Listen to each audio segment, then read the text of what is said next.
Students, welcome to PMC.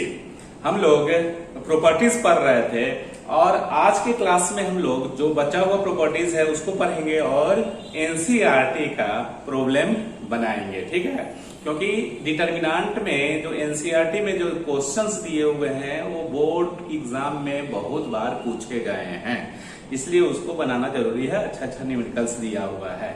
ठीक है, तो प्रॉपर्टीज 15 आज के क्लास से में शुरू होगा। प्रॉपर्टीज 15 में ये सबसे इंपॉर्टेंट है, इसी से प्रॉब्लम बनेगा। ये प्रॉपर्टीज पहले लिख देते हैं, उसके बाद इस पे डिस्कस करेंगे।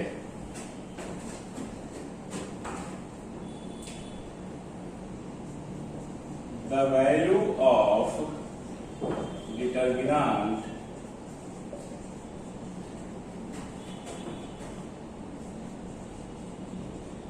remains unchanged if any row or column of the determinant is multiplied by constant number या expression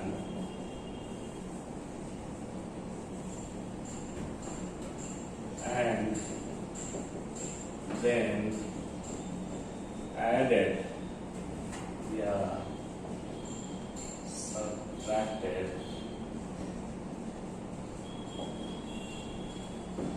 from any other row or column। कहने का मीनिंग ये हुआ कि डिटर्मिनेंट का वैल्यू रिमेन सेम रहेगा अगर हम किसी रो की बात करेंगे तो कॉलम भी समझेंगे।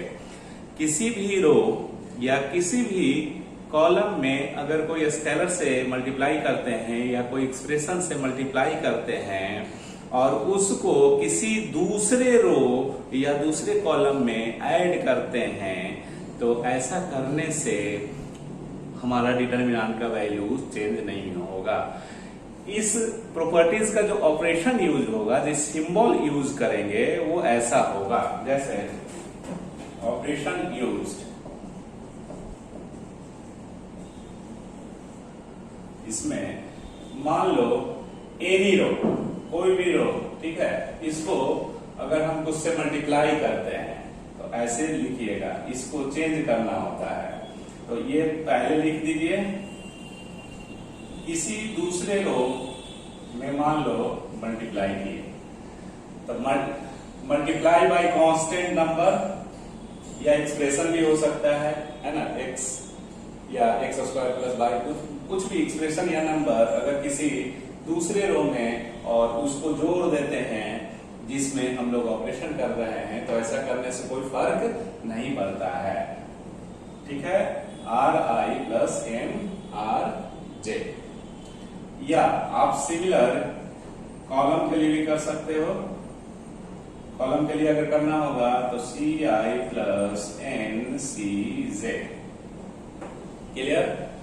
अगर मान लीजिए कि दो आई जे के और के आर के, तीनों में भी एक साथ कर सकते हैं। इसमें चेंजेस, इसमें भी आप ऐसे सोच सकते हैं, तीन गो रो हो सकता है ना, R1 R2 R3 ऐसे करके, तो तीन गो के लिए ऐसे लिखा जा सकता है। या दो गो के लिए अगर सोचना होगा तो R I plus M R J, या similarly C I is C I plus N C J. ये ऐसा करके रो में करेंगे तो रो ही इधर होना चाहिए, ये नहीं कि कोई रो वही कॉलम, ऐसा नहीं। रो में तो रो में ही है ना, एनी रो या एनी कॉलम में हम लोग ऐसा कर सकते हैं। कहने का अर्थ है कि हम लोग किसी रो में मल्टीप्लाई कर दिए है स्केलर से और उसको दूसरे रो से जोड़ देंगे तो और आर आई को रिप्लेस कर देते हैं इतना से, तो ऐसा करने से डिटर्मिनेंट का वैल्यू चेंज नहीं होता है। ये प्रॉब्लम बनाने के लिए ऑपरेशन यूज करना है, ठीक है। अब रह गया कि आखिर डिटर्मिनेंट सोल्व कैसे करते हैं, तो उसको पढ़ते हैं। प्रॉपर्टी एक आध को बचा हुआ है तो पहले प्रॉब्लम बनाएंगे, उसके बाद एक दो बचा हुआ उसको बाद में कंप्लीट करेंगे, है ना। तो पीएमसी 16 में देखिए, पीएमसी आप इसमें लिख सकते हैं evaluation of determinant.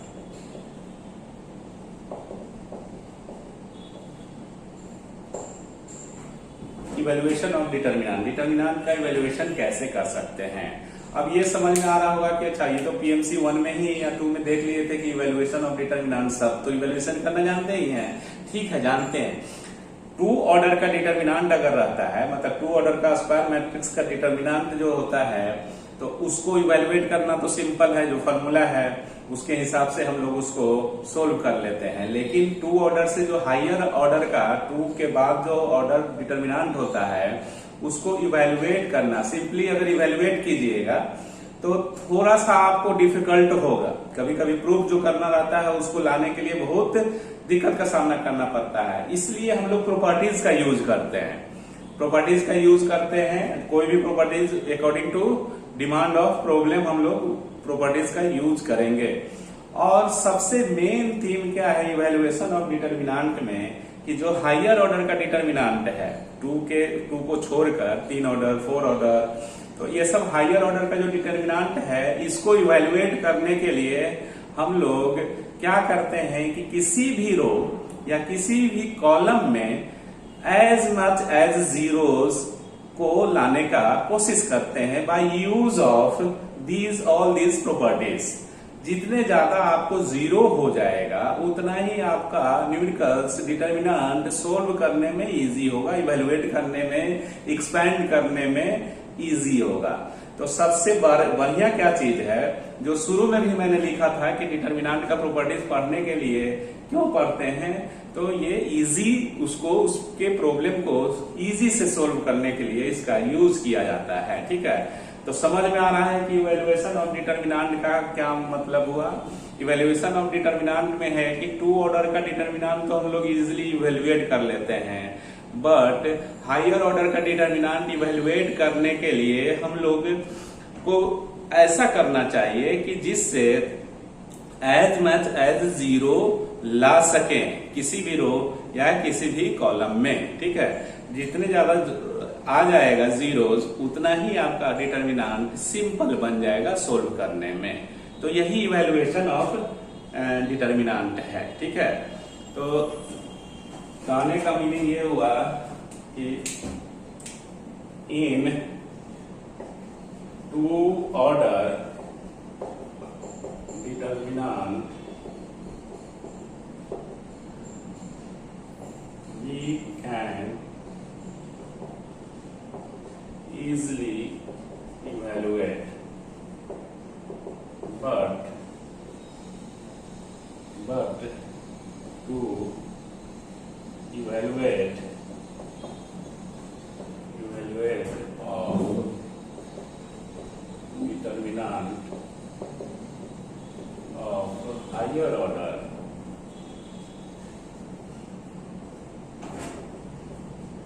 we should try to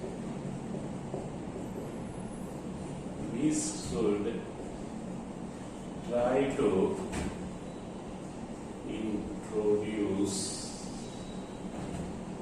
as much as zeros in any row या column।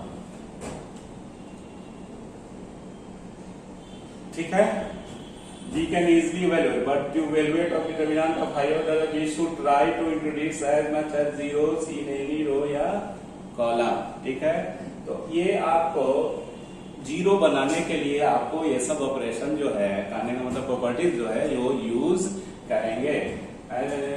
By using all the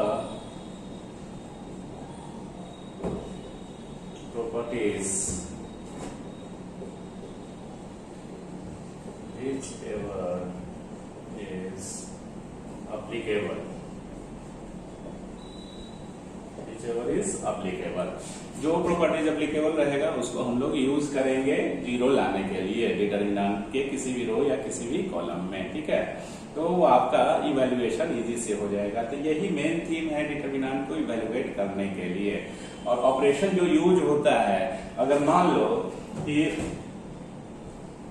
are आई ऐसे लिखा हुआ है, तो इसका मतलब क्या हुआ कि रो को आर, मान लो कि आई का वैल्यू 1 है और जे का 2 ले लेते हैं, आई और जे डिफरेंट है सपोज, तो ये इसका मतलब क्या हुआ कि इंटरचेंज रोज, किसी दो रो को इंटरचेंज कीजिए, इसका मतलब ये हुआ। क्लियर? अगर मान लो कि अगर हम ऐसे लिखते हैं, इसका मतलब क्या हुआ कि जो आरजे है, आरजे मान लो R2 R3 कोई भी अगर हम लेके थर्ड ऑर्डर की बात करते हैं तो किसी में मल्टीप्लाई कर सकते हैं और उसको रिप्लेस कर सकते हैं। यहाँ आर आई है तो यहाँ आर आई ही लिखिए।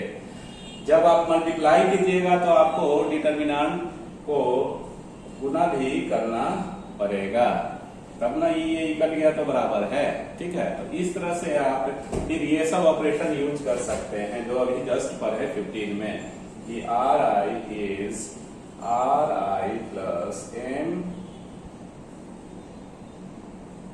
आर जे, ऐसे करके जिसको रिप्लेस करना होगा उसको पहले यहां रखना है ना। R1 अगर लिखोगे तो यहाँ R1 लिखना, उसके बाद R2 R3 जो जिसमें भी जो जरूरत के हिसाब से, प्रॉब्लम के हिसाब से हम लोग यूज करेंगे ये सब ऑपरेशन, ठीक है। तो ये आपका PMC 16 है। अब हम लोग NCERT को सोल्व करते हैं, ठीक है। NCERT के प्रॉब्लम को सोल्व करते हैं, ठीक है। चलो बच्चों, अब NCERT का एक्सरसाइज 4.2 के प्रॉब्लम को सोल्व करते हैं। इससे आपका जितना भी आप प्रॉपर्टीज पढ़े हैं अगर वो याद रख के अगर प्रॉब्लम सोल्व करेंगे तो बड़ा मजा आएगा बनाने में, है ना। अन्यथा क्या होगा कि डिफिकल्ट होगा कि इसको कैसे कौन सा प्रॉपर्टीज लगाएं, क्या है। इसलिए जितना भी प्रॉपर्टीज है ऑलरेडी प्रीवियस क्लास में दे दिया गया, आज सिर्फ एक प्रॉपर्टीज बताए हैं और सब को यूज करके हम लोग प्रॉपर्टीज को यूज करके प्रॉब्लम बनाते हैं। इसमें क्या बोलता है कि 1 से 5 तक आप इस डिटरमिनेंट को सोल्व करना है विदाउट एक्सपैंडिंग। जो हम लोग एक्सपैंड करते हैं R1 R2 R3 या C1 C2 C3 के लॉन्ग, तो उसका कुछ नहीं करना है, सिर्फ प्रॉपर्टीज यूज करके और कौन सा प्रॉपर्टीज के कारण क्या होगा वो सिर्फ लिखना है, ठीक है। तो ये पहला प्रॉब्लम है कि प्रूव दैट ये स्ट्रक्चर दिए हुए है इतना बराबर 0, ठीक है। तो जहां 0 प्रूफ करना है तो हम लोग कौन सा प्रॉपर्टीज में देखें कि 0 होता है। अगर मान लीजिए कि कोई भी 2 रो या 2 कॉलम आइडेंटिकल हो जाएगा तो उस डिटरमिनेंट का वैल्यू क्या होता है 0। तो उसी को ध्यान में रखते हुए यहाँ पे हम लोग वो करेंगे ऑपरेशन जिसके कारण 2 रोज या 2 कॉलम्स आइडेंटिकल हो जाए, ठीक है। तो सबसे पहले लिखें सॉल्यूशन। अब देखो कि x प्लस ए है, या तो इसको डिस्ट्रीब्यूट कर दो, मतलब स्प्लिट कर दो। जब कोई भी रो या कॉलम सम ऑफ 2 टर्म्स लिखा हुआ है तो 2 डिटरमिनेंट्स में आ जाएगा, ये कर सकते हैं। या जो अभी सबसे लास्ट में जो प्रॉपर्टीज 15 पर है उसका यूज कीजिए। अगर इन दोनों को हम ऐड कर देंगे तो आइडेंटिकल हो जाएगा। तो किसी के जगह पे आप लिख सकते हो, या तो C1 के जगह पे लिखो या C2 के जगह पे लिखो। तो अप्लाइंग, ये ज्यादा इजी है, अप्लाइंग C1 को हम चेंज कर रहे हैं और ये चेंज करने से डिटरमिनेंट के वैल्यू में कोई चेंजेस नहीं होता है, ये कर सकते हैं ऑपरेशन। तो C1 के जगह हम क्या करते हैं C1 प्लस C2। किसी भी रो को मल्टीप्लाई, यहाँ 1 से मल्टीप्लाई किया गया और दूसरे रो में दूसरे कॉलम में जोड़ा गया, तो ऐसे करने से क्या हो जाएगा आपका, ये ऑपरेशन लिखेंगे तो आपका डिटरमिनेंट जो हो जाएगा वो C1 के जगह C1 प्लस C2, तो C1 प्लस C2 क्रॉसपॉन्डिंग जोड़ना है। ये C1 के जगह पे ये आ गया, C1 के जगह पे अब क्या आएगा, इतना आएगा C1 प्लस C2, तो C1 प्लस C2 क्रॉसपॉन्डिंग को ऐड करो, क्रॉसपॉन्डिंग एलिमेंट्स को, तो ये आ गया। अब बाकी को कुछ किया हुआ नहीं ना इस ऑपरेशन में, सिर्फ C1 को चेंज करने के लिए बोलता है। C1 को किससे चेंज करना है, C1 प्लस C2 से चेंज करना है। C1 को रिप्लेस करके C1 प्लस C2 का जो वैल्यू आएगा वो दे दीजिए, तो ऐसे कर दिए, और बाकी एज इट इज, क्योंकि इतना ही में ही हमारा काम बन जाएगा।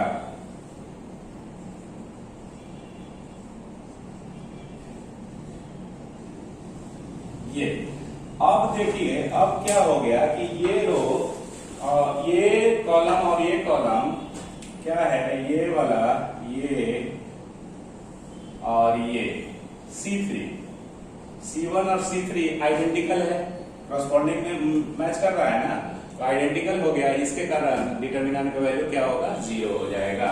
तो यहाँ पे आप आंसर लिख देंगे, डायरेक्ट लिख देंगे आंसर, भी एक्सपेंड नहीं करना है, इज इक्वल टू 0, और यहाँ लिख देंगे C1 and C3 are identical हो गया, तो इसलिए इसका वैल्यू क्या हो गया, 0 हो गया। ठीक है, इसी का अल्टरनेट मेथड अगर क्या होता है, तो इसका अल्टरनेट मेथड क्या होता है, यहाँ पे देखो, इसको ये स्प्लिट करेंगे अल्टरनेट मेथड में, तो क्या हो जाएगा, यहाँ पे यही पे हम बता देते हैं, x y z a b c ये होता, और फिर x y z ये बनेगा plus x y z a b c फिर a b c ये ऐसे बन जाएगा। इस डिटर्मिनेंट को आप स्प्लिट करके कैसे लिख सकते हैं, तो ये x y z यहाँ पे a b c है, ये b है, थोड़ा छोटा लिखे हैं, जूम करके देख लीजिएगा, तो x y z मिल गया, तो इसका वैल्यू क्या होगा, 0 हो गया, इसका भी वैल्यू 0 हो गया, क्योंकि a b c और a b c मैच कर रहा है। तो आप इस मेथड से भी बना सकते हैं, इस मेथड से भी बना सकते हैं। इसलिए डिटर्मिनेंट का कोई जरूरी नहीं है कि मैं जो ऑपरेशन कर रहा हूं वो बाकी लोग भी उसी ऑपरेशन उसी मेथड से बनाएंगे, ऐसा कोई जरूरी नहीं है, क्योंकि दोनों इजी है। ये भी बहुत भारी नहीं है, स्प्लिट कर दिए तो ये कोई बड़ा चीज तो है नहीं, ये भी कोई बड़ा नहीं है, जो आपको अच्छा लगे वो यूज कीजिए। ठीक है, तो इसलिए पाथ अलग हो सकता है, पाथ अलग मतलब एक ई पाथ हुआ, एक ई पाथ हुआ, मतलब रास्ता अलग अलग हो सकता है, मंजिलें सेम होंगी, मंजिलें 0 लाना है, मंजिल सेम होगा। इसलिए इसमें छाती पीट के न रोना है कि अरे किताब में किसी का सॉल्यूशन ऐसे दिया हुआ है, सर ऐसे बता रहे हैं, तो कोई दिक्कत नहीं है, रास्ता मुझे जो अच्छा रास्ता लगेगा मैं उस रास्ते से चलूंगा, किसी और को कोई जो अच्छा रास्ता लगता है उस रास्ते से चलता है। इसलिए डिटर्मिनेंट में स्टेप अलग हो सकते हैं, ऑपरेशन अलग हो सकता है, मेथड अलग हो सकता है, लेकिन मंजिल एक ही आएगा। ठीक है, तो ये प्रॉब्लम नंबर 1, चूंकि आज शुरुआत किए हैं प्रॉब्लम बनाने के लिए डिटर्मिनेंट्स का, अभी तक हम लोग सब थ्योरी ही सिर्फ पढ़ रहे थे और उसको समझ रहे थे, तो इसलिए इसको स्टेप बाय स्टेप समझना जरूरी है। ठीक है, तो और एक चीज और है, हतोत्साहित नहीं होना, अभी बहुत सारे 3-4 चैप्टर आपका सीबीएसई बोर्ड कम करने जा रहा है ना। आईआईटी का आज ही, आईआईटी और नीट का भी एग्जाम सितंबर या अक्टूबर में हो सकता है पोस्टपोन करे, ऐसा अभी डिमांड आ रहा है, तो कहना बड़ा मुश्किल है, ये साल बड़ा पनौती वाला साल है। ठीक है, इसमें आदमी बच के निकल ही जाए तो बहुत बड़ा चीज है। चलिए खैर कोई बात नहीं है, हौसला बुलंद रहना चाहिए। मैंने फेसबुक में भी आपको लिखा था कि हाउ इज द जोश, तो लिखना चाहिए ना, हाई जोश हाई होना चाहिए। ठीक है, मोरल हमेशा अच्छा होना चाहिए। ठीक है, तो अब दूसरा प्रॉब्लम को बनाते हैं। सेकेंड प्रॉब्लम में क्या है, फिर देखो 0 लाना है। 0 लाने का सबसे अच्छा क्या है, आइडेंटिकल लेके आ जाओ। कैसे आइडेंटिकल है, तो क्या ऐसा करो, या तो देखो आइडेंटिकल हो जाएगा, और नहीं तो प्रत्येक एलिमेंट्स किसी भी रो का या किसी भी कॉलम का 0 0 आ जाएगा, तो वो भी आंसर 0 ही डिटर्मिनेंट का वैल्यू होगा, तो वो चीज है।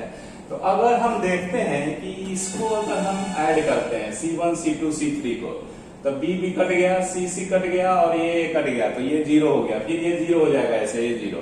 तो आप या तो C1 के जगह पे C1 plus C2 plus C3 लिख सकते हैं, या R1 में भी करेंगे, R रो में भी ऑपरेशन करेंगे तो सेम ही पैटर्न होगा। ठीक है, तो आपको जो अच्छा लगे वैसे कर दीजिए। तो मान लो कि अप्लाइंग R1 के जगह हम ये चेंजेस करते हैं, R1 plus R2 plus R3।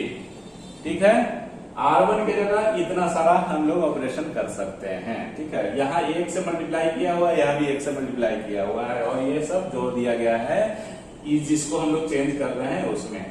जो रो को रिप्लेस करना है, जो रो और कॉलम को रिप्लेस करना है, उस रो, ये हम टेक्निक थोड़ा बता रहे हैं, उस रो को पहले लिखिए। ठीक है, तो आपको ज्यादा सुविधा होगा। तो R1 को चेंज करेंगे R1 plus R2 plus R3 से। ऐसा इसलिए कि ये करने से 0 0 each elements of any row या एनी कॉलम का संभावना है। ठीक है, तो डेल्टा आपका क्या बन जाएगा, ये डेल्टा जो बन जाएगा आपका R1 के जगह R1 plus R2 plus R3। तो R1 प्लस R2, इधर देखो, ये वो हम करके देखते हैं। R1 में क्या है, ये है। ठीक है, R2 में क्या है, B माइनस सी, अब प्लस किया हुआ है, फिर C माइनस ए, अब प्लस किया हुआ है, तो ये तो ये, और किस में आ जाएगा, R1 में। तो R1 में ये 0 आ गया, पहला एलिमेंट्स, तो ये 0। फिर R1 R2, R1 के जगह पे ये जोड़ना है, फिर ये जोड़ना है, तो ये कट जाएगा, ये भी 0 हो जाएगा, ये भी 0 होगा R1 के जगह पे। ठीक है, बाकी एज इट इज छोड़ दो। तो B माइनस C माइनस ए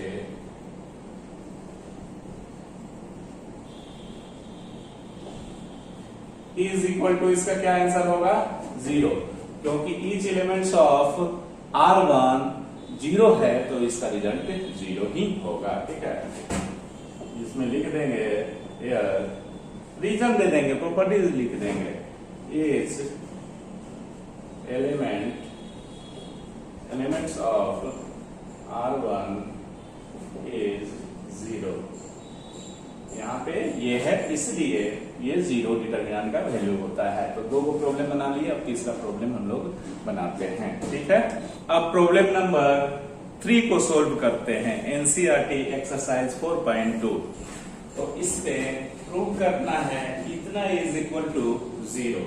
तो ये 0 इधर RHS पे तभी आ पाएगा। अब एक्सपैंड नहीं करना है कि इसको एक्सपैंड करके और जो डिटरमिनेंट सोल्व करते हैं वैसे नहीं, बिना एक्सपैंड नहीं। ठीक है, प्रॉपर्टीज यूज करके तो आइडेंटिकल आ जाएगा तो हो जाएगा।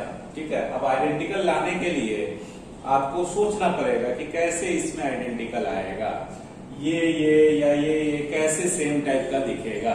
तो देखो, अगर मान लीजिए कि इसमें 9 से मल्टीप्लाई करते हैं, तो 9 इंटू 7 63 प्लस 2 65। 9 से अगर C2 में मल्टीप्लाई करें, इसमें मल्टीप्लाई किए तो इसमें भी वही करना होगा। तो 9 इंटू 8 72 प्लस 3 75। 9 into 9 81 plus 5 86। तो रहस्य छिपा हुआ है, ऐसे ही कीजिए। तो इसको सॉल्यूशन, इसको इस डिटरमिनेंट को आप ऐसे लिख सकते हो, 2 3 5 7 8 9। इसको 9 into 7 plus 9 into 7 plus 2, 9 into 8 plus 3, 9 into 9 plus 5, ये लिख सकते हैं। 65 हो जाएगा 75 ऐसे करके। ठीक है, अब इस डिटरमिनेंट को हम लोग जानते हैं कि ईच एलिमेंट्स, ये each elements sum of 2 terms है, तो इसको ऐसे भी आप लिख सकते हो। 2 स्प्लिट कर दो डिटरमिनेंट को, और इधर एक इसको ढक लो, जो आ रहा है वो लिखो।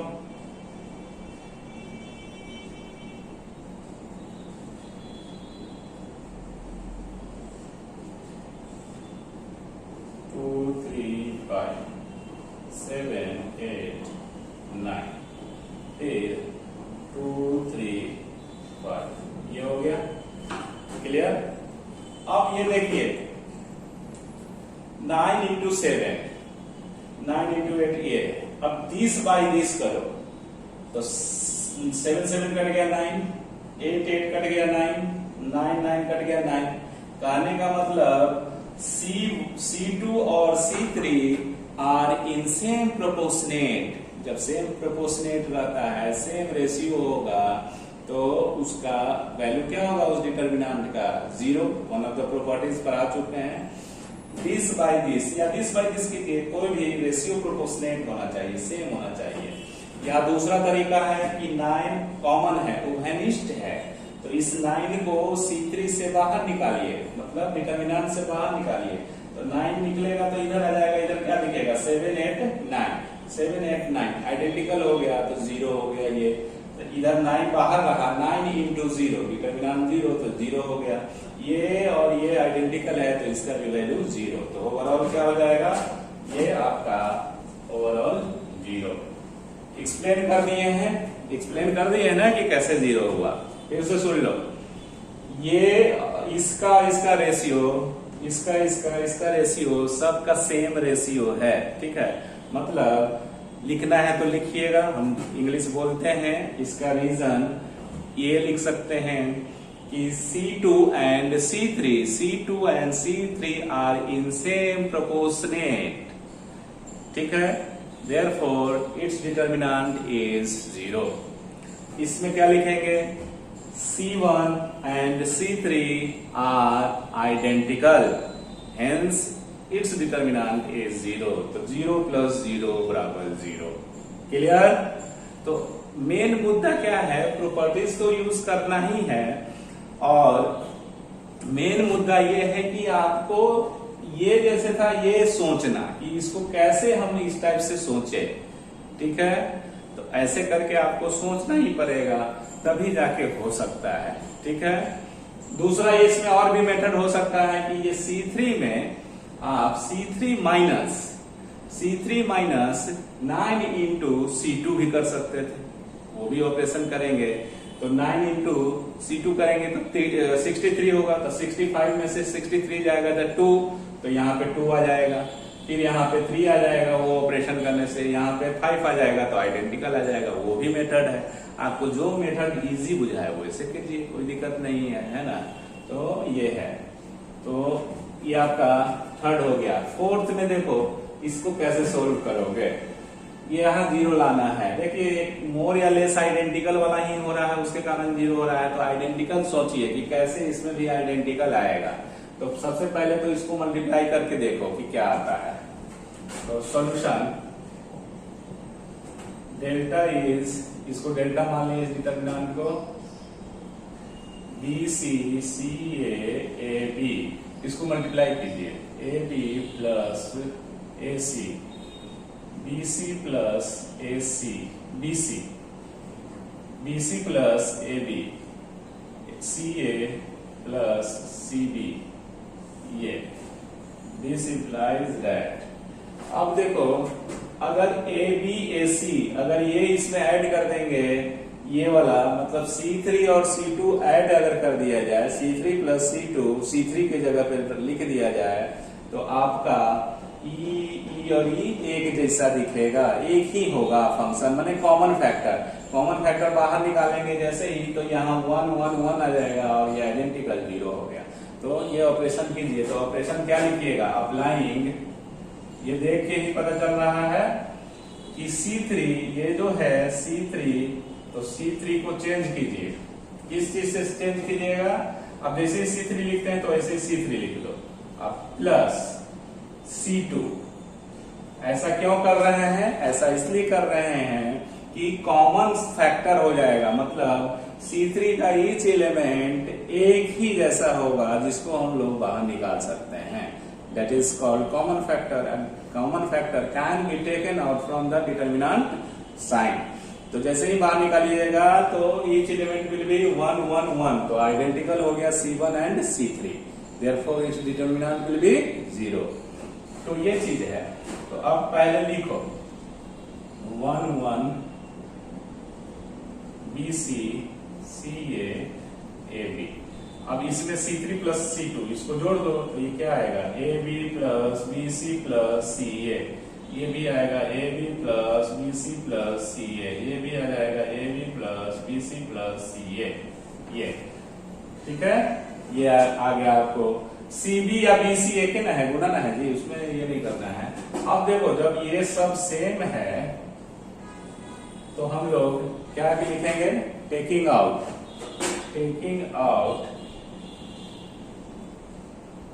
AB plus BC plus CA from C3 we get, हम लोग को क्या मिलता है, ये देखिए। तो डिटर्मिनेंट क्या बन जाएगा आपका, यहां पे E बाहर निकाल लिए, AB plus BC plus CA ये। तो अब आपका डिटर्मिनेंट क्या बच गया, 1 1 1। E जैसे है वैसे ही रहेगा, BC CA और AB यहाँ 1 1 1, क्योंकि ये कॉमन फैक्टर बाहर निकल गया तो ऐसा। अब इस डिटर्मिनेंट का वैल्यू क्या होगा, 0 होगा, आइडेंटिकल है C1 एंड C3। तो 0 इंटू इतना बराबर 0, तो डेल्टा बराबर AB plus BC plus CA into 0 is equal to 0। ये आंसर हो गया प्रूफ। यहाँ पे लिख दो, यहाँ पे क्या है, C1 and C3 are identical. यहाँ 0 लिखे हैं तो इसका रीजन यहाँ लिखिएगा, यहाँ पे लिख दीजिएगा, इधर जगह नहीं है इसीलिए यहाँ नहीं चलेगा। C1 and C3 are identical, ये बस ये चीज हो गया, तो इसके कारण 0 हो गया।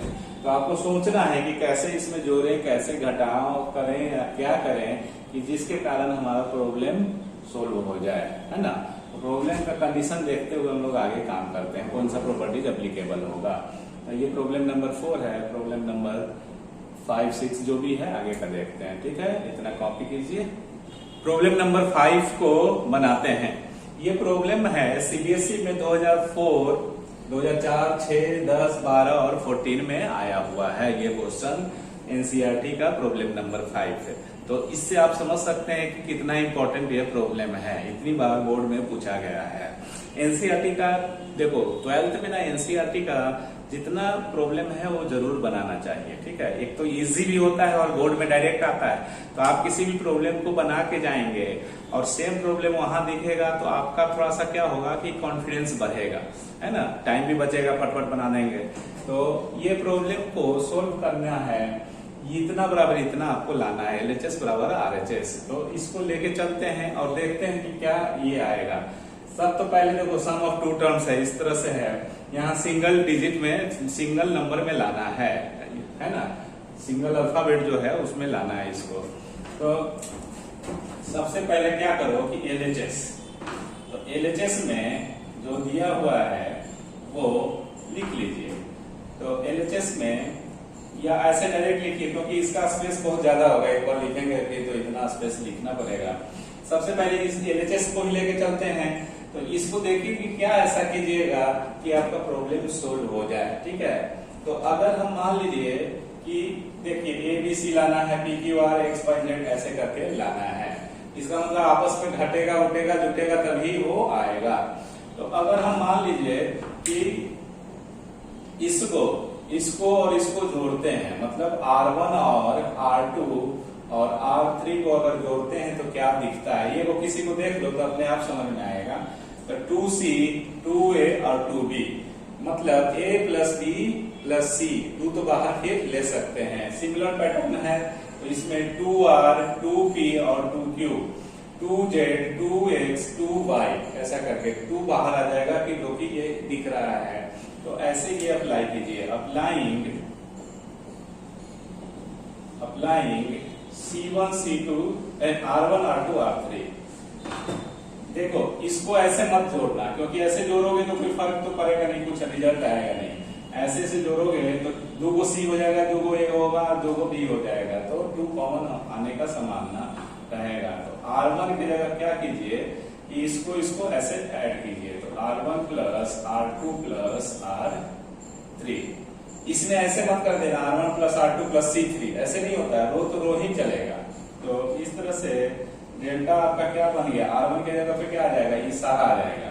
तो ये आ जाएगा यहाँ पे A plus B plus C, 2C 2 common लिए, इसमें क्या आ जाएगा 2R2 PQR आ जाएगा 2 R1 के जगह पे, तो यहाँ 2 PQR आ गया। ठीक है, यहाँ पे क्या आ जाएगा 2x plus Y plus Z. बाकी को हम लोग एज इट इज छोड़ दिए हैं कि अभी देखते हैं कि कैसा क्या आएगा। तो C प्लस ए, इसमें आपको लिखने में थोड़ा टाइम लगेगा, इसलिए बोर्ड में बन तो जाएगा लेकिन टाइम को आपको बचाना होगा।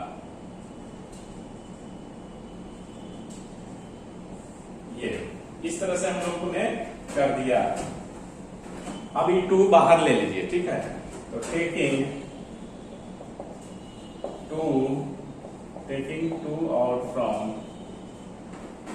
R1 we get डेल्टा 2 बाहर ले लिए, तो ये क्या दिखा A plus B plus C B plus Q plus R, फिर X plus Y plus Z, C plus A R plus P और Z प्लस X, फिर A plus B P plus Q और X प्लस Y। ये आपको ऐसे दिख रहा है, ठीक है। अगर हम इसको घटा लेते हैं तो C कट जाएगा और ये कट जाएगा तो B बचेगा, सिंगल डिजिट में आना शुरू हो गया है, तो ऐसे कर कीजिए। तो अगर हम मान लीजिए कि अगर ऐसे करें अप्लाइंग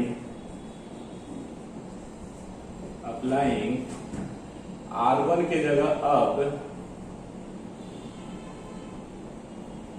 या 2 को बना सकते हो ऐसे करके, R2 को चेंज कर दो, ठीक है, R2 को चेंज कर दो। R2 के जगह क्या करो, R2 माइनस R1 कर दीजिए, तो इसमें से ये घट जाएगा तो C और ये कट जाएगा तो B बच जाएगा, माइनस B आएगा। और साथ साथ R3 में भी वही ऑपरेशन कीजिए, सिंगल लाना है, इस तरह से लाना है, और R3 की जगह भी R3 माइनस R1। ये क्लियर, हम लोग ये ऑपरेशन करेंगे। वी गेट R1 को अभी छोड़ दीजिए, delta is equal to 2, 3 order का डिटरमिनेंट है, तो मोस्ट प्रोबेबली आप 2 एक साथ ऐसा कर सकते हैं, ठीक है। ये नहीं कि करके सब 0 बना दिए तो हमेशा डिटरमिनेंट का वैल्यू 0 ही आ जाएगा। तो A plus B plus C, इसको एज इट इज रखना है, देखते हैं कि क्या रिजल्ट आता है इतना करने के बाद। अब R2 माइनस R1, तो इसको इससे घटा, तो C plus A minus A minus B minus C, तो C और A कैंसिल हो जाएगा तो माइनस B, तो R2 के जगह पे माइनस B, इसमें क्या हो जाएगा R और P कट गया तो माइनस Q, इसमें क्या आएगा Z और X कट गया तो माइनस Y, इसमें क्या आएगा A प्लस B कट गया तो C माइनस C, क्योंकि ये माइनस में है ना, R1 माइनस किया होगा, फिर PQ हट गया तो R, XY हट गया तो Z माइनस साइन के साथ। ये क्लियर, आपको ऐसे आ रहा है ना। अब हमारा देखो कि सिंगल में PQR ये सब आ रहा है, देख रहे हैं CR Z ये सब तो आ गया है, माइनस कॉमन ले लेंगे तो माइनस माइनस प्लस हो जाएगा, आ जाएगा, सिर्फ इसको अब चेंज करना है, ठीक है। तो अगर हम A plus B plus C इस सब को अगर हम जोड़ देते हैं R1 R2 R3, तो यहाँ A आ जाएगा, यहाँ P a जाएगा, यहाँ X आ जाएगा। देख के कि क्या प्रूव करना है, तो अप्लाइंग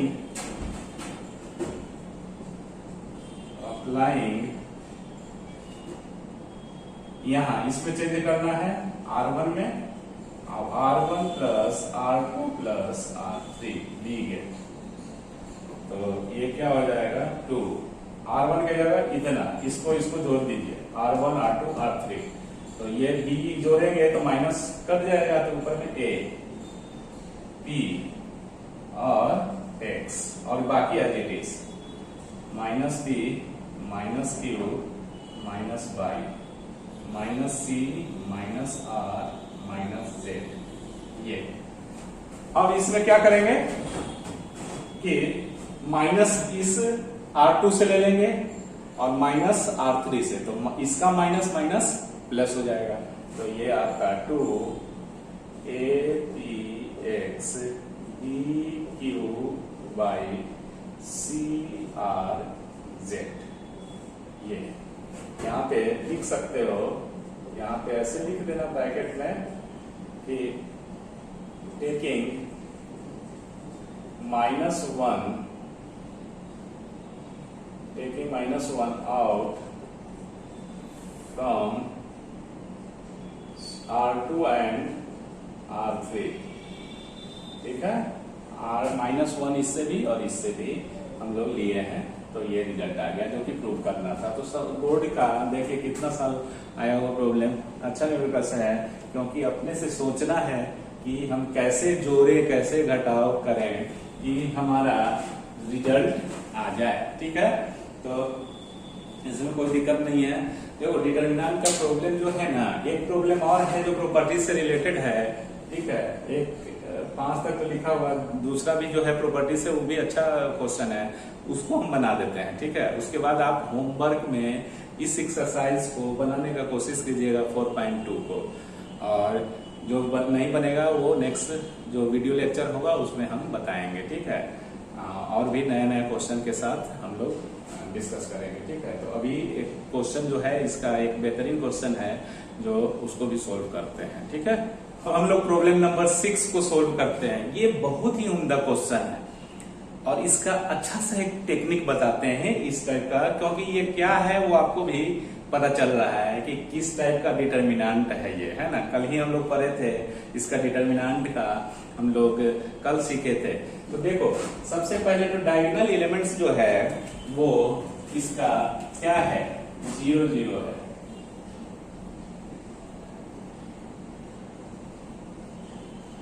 ये 0 0 है, ठीक है।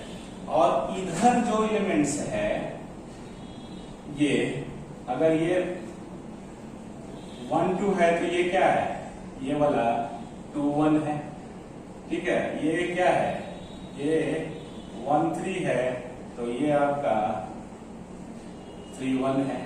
ये 3 2 है एलिमेंट्स, और ये 2 3 है, इस तरह से। तो देखिए ये है तो इधर माइनस है, ये माइनस से गुना करेंगे तो ये साइन में अंतर है। यहाँ पे क्या हो रहा है, ये जो है ये कुछ और नहीं, याद आ रहा है स्क्यू सिमेट्रिक मैट्रिक्स है, ये उसी का डिटरमिनेंट है। तो ये डिटरमिनेंट ऑफ, ये कुछ और नहीं, क्या है ये determinant of skew symmetric matrix of odd order, ठीक है। तो ऑड ऑर्डर का डिटरमिनेंट क्या होता है, तो इसलिए इस डिटरमिनेंट का वैल्यू क्या होगा, 0। वन ऑफ द प्रॉपर्टीज आपको बताए ही थे, बट ये लिख के भी आप आंसर मार सकते हैं। बट अगर मान लो 2 नंबर में दे दिया, अगर बोर्ड में प्रूफ करने के लिए, ठीक है, प्रूफ करने के लिए दिया हुआ है, तो आप ये एक लाइन में दीजिएगा तो 2 नंबर मिलना थोड़ा मुश्किल लग रहा है ना, ठीक है। प्रॉपर्टीज है ये, लेकिन प्रॉपर्टीज को प्रूफ करना पड़ेगा। तो इसलिए इस टाइप का प्रॉब्लम को कैसे सोल्व करते हैं, skew symmetric matrix odd order का, तो इसको ध्यान से देखो, क्योंकि ऐसे फंस जाओगे। ये 0 आना मुश्किल है, और भी विदाउट एक्सपैंड किए हुए, एक्सपैंड करके तो तुरंत निकल जाएगा, लेकिन एक्सपैंड नहीं करना है, प्रॉपर्टीज लगाना है, ठीक है। तो इसमें सबसे पहले क्या कीजिए, इस टाइप का जब भी प्रॉब्लम आपको skew symmetric matrix odd order का मिलता है, तो आप सबसे पहले क्या कीजिए कि माइनस साइन सम में से निकाल लीजिए, माइनस साइन निकालिए सम रोज से, ठीक है, या कॉलम से, जो भी हो। तो ऐसे करके हम लोग लिखते हैं मेथड में, मेथड में ये एक तो ये मेथड हो गया कि इस प्रॉपर्टीज के कारण 0 हो गया। सेकंड मेथड में आपको अगर स्टेप बाय स्टेप बनाना है तो ये, और ये फर्स्ट मेथड हो गया, फर्स्ट मेथड हो गया कि प्रॉपर्टीज है ये। तो सेकंड मेथड में हम लोग क्या करेंगे, taking -1 from each rows we get, तो डेल्टा -1 ईच रो, पहला में से लिए तो -1, फिर दूसरा में से लिए, फिर तीसरा में से लिए, है ना, ईच रो से ले लीजिए ये। तो R1 से माइनस लिए तो ये 0 माइनस लेंगे तो 0 1 रहेगा, और इससे माइनस लेंगे तो ये क्या दिखेगा -a, इससे लेंगे तो क्या होगा b होगा, ठीक है।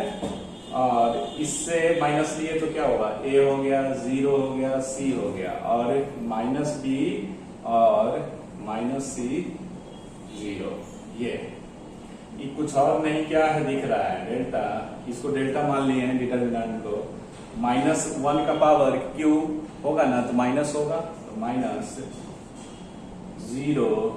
-a b a0 c -b -c 0, ये ठीक है। अब ये देखो कि अगर हम इसको इंटरचेंज करेंगे, ट्रांसपोज जिसको बोलते हैं, मैट्रिक्स में ट्रांसपोज होता है, तो इंटरचेंज रो एंड कॉलम को करते हैं तो डिटर्मिनेंट का वैल्यू चेंज नहीं होता है, तो कर सकते हैं ना। तो ये आपका जो दिया हुआ है वही दिखने लगेगा। तो इसमें अप्लाइंग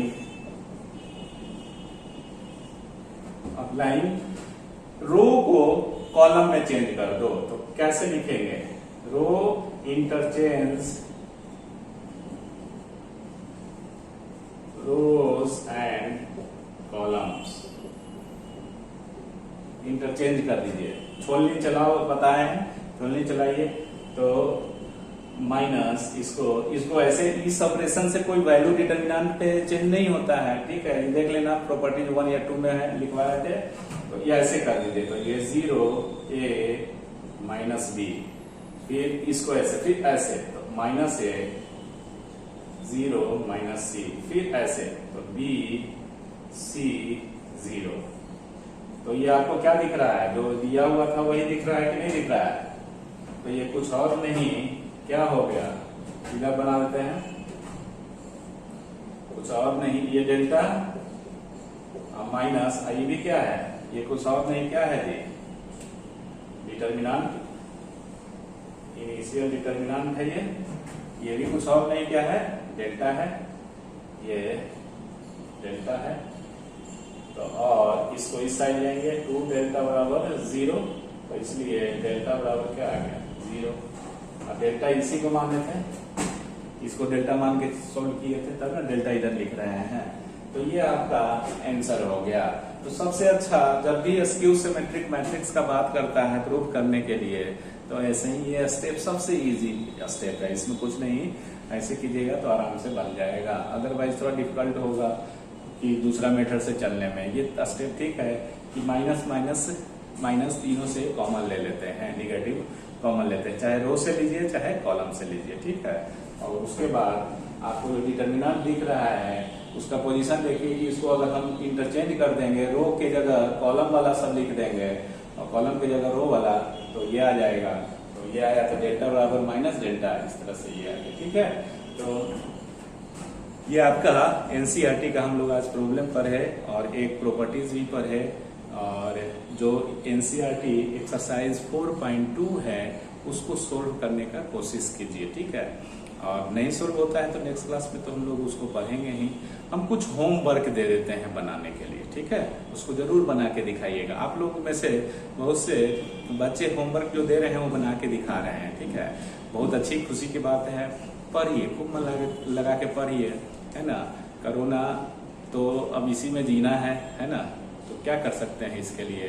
अब ये नहीं कि हाथ पे हाथ बैठ के डरे रहें कि कोरोना खत्म होगा, स्कूल कॉलेज खुलेगा तो जाके वहाँ आराम से पढ़ेंगे। तो ये सब सोच जो है ना, टाल मटोल करने वाला सोच है कि आगे बढ़ाने का सोच रहे हैं। अरे जो चीज मिल रहा है कितना अच्छा से, तो वीडियो लेक्चर आराम से घर पे जब मन तब हुआ देख लिए, है ना, तो वो चीज है। हम होमवर्क देते हैं, बना के जरूर दिखाइएगा, ठीक है। ये कुछ प्रॉब्लम आपको होमवर्क के लिए बनाने के लिए दिए हैं, बनाइएगा जरूर, ठीक है। तो इसमें विदाउट एक्सपैंडिंग ये तीनों प्रूव करना है, प्रॉपर्टीज का यूज करके। एक्सपैंड नहीं करना है, प्रॉपर्टीज का यूज करके। और ये सब कुछ जो प्रॉपर्टीज पढ़ाए हैं ऑन द बेसिस ऑफ ये प्रॉब्लम दिया हुआ है, ठीक है। तो स्क्रीनशॉट लेके अपना प्रॉब्लम बनाना है, ठीक है। तो आज बहुते पढ़ लिए, आज के लिए इतना ही। अब हम लोग नेक्स्ट क्लास में पढ़ेंगे। थैंक यू, धन्यवाद। स्वस्थ रहिए और अच्छे से रहिए और खूब पढ़ाई कीजिए, ठीक है।